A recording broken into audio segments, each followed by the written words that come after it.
শুধু দর্শক, আমি শাহবাগ এলাকা, শাহবাগ চত্বরটি লক্ষ কোটি জনতা, এখানে আসলে আর জায়গা নাই।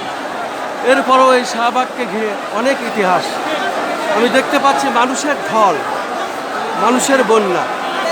এ যেন নতুন একটি দেশ স্বাধীন হলো, তেমনি তাদের আনন্দ উল্লাস আমি দেখতে পাচ্ছি।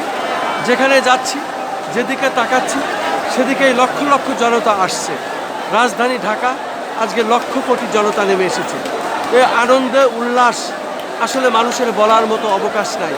কি বলবে মানুষ? আবেগে আপ্লুত হয়ে অনেকে কান্নায় ভেঙে পড়ছেন। এতগুলো তাজা প্রাণ ঝরে গেল, এদের কি হবে? এদের পরিবারের কি হবে? এই দেশের টাকা পয়সা লুণ্ঠন হলো, দুর্নীতিবাজরা লুটে নিয়েছে। সে টাকা পয়সা চলে গেছে বিদেশে পাচার হয়ে। এই টাকা পয়সা, ধন দৌলত এবং এই অর্থের কি হবে? এদেশে যেসব অন্যায় অত্যাচার হয়েছে, এই ন্যায় বিচার কিভাবে আসবে, কবে আসবে? সাধারণ জনগণ সেটাই জানতে চায়। আজকে জাতির প্রশ্ন এমনটি, আসলে এদেশ স্বাধীন মনে হয় নতুন করে আজ আবার হলো। আজকে সোমবার 5ই আগস্ট, আজকের ইতিহাসটি স্বর্ণ অক্ষরে লেখা থাকবে। তেমনই আমি দেখতে পাচ্ছি সারা বাংলাদেশ উত্তাল।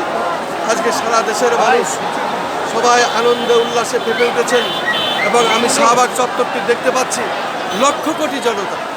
এই লক্ষ কোটি জনতা রাজধানী ঢাকায় নেমে এসেছেন।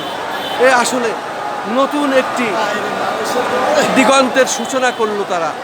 এদেশের সাধারণ জনগণ, এদেশের ছাত্র সমাজ, তারাই যে দেশের মূল চালিকা শক্তি এবং তারাই যে দেশের ইতিহাস, তারাই যে এদেশ স্বাধীন করেছিল, সেই 71-এর ইতিহাস আবার তারা স্মরণ করে দিল। এটাই আসলে বলার বিষয়। আসলে না বললেই নয়। যেটি কি বলবো, বলার ভাষা আমার আর নাই।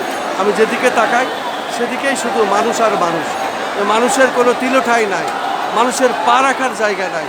মানুষ কোথা থেকে আসছে না দেখলে বোঝা যাবে না। আমার চোখ যেদিকে যায় আমি সেদিকেই শুধু মানুষ দেখছি।